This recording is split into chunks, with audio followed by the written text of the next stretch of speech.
ঢাকাই চলচ্চিত্রের শীর্ষ নায়ক শাকিব খানের পরবর্তী সিনেমার নায়িকা হিসেবে ছোট পর্দার জনপ্রিয় অভিনেত্রী সাবিলা নূরকে নিয়ে বিভিন্ন গুঞ্জন বেশ কয়েকদিন ধরেই শোনা যাচ্ছিল। তবে এবার সেই গুঞ্জনই বোধহয় সত্য হলো।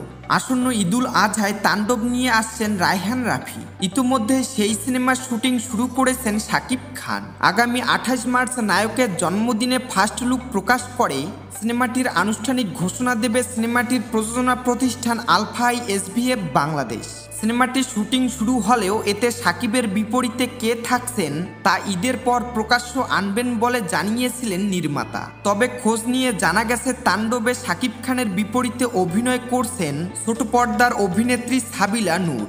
সবকিছু ঠিক থাকলে শাকিব খানের বিপরীতে এটি হতে যাচ্ছে সাবিলার প্রথম সিনেমা, সেটাও মুখ্য চরিত্রে। যদিও এ বিষয়ে এখনো পর্যন্ত অভিনেত্রীর পক্ষ থেকে আনুষ্ঠানিক কোনো বক্তব্য মেলেনি। তবে কিছুদিন আগেই শাকিব খানের বিপরীতে কাজ করা প্রসঙ্গে এক সাক্ষাৎকারে সাবিলা বলেছিলেন, কথা হচ্ছে, তবে বিস্তারিত এখনোই কিছু বলতে চাই না। একাধিক সিনেমা নিয়েই কথা হচ্ছে আমার। অনেক সময় দেখা যায় সবকিছু চূড়ান্ত হওয়ার পরও অনেক কিছু পাল্টে যায়, তাই শুটিং শুরু না হওয়া পর্যন্ত কিছুই বলা যাচ্ছে না।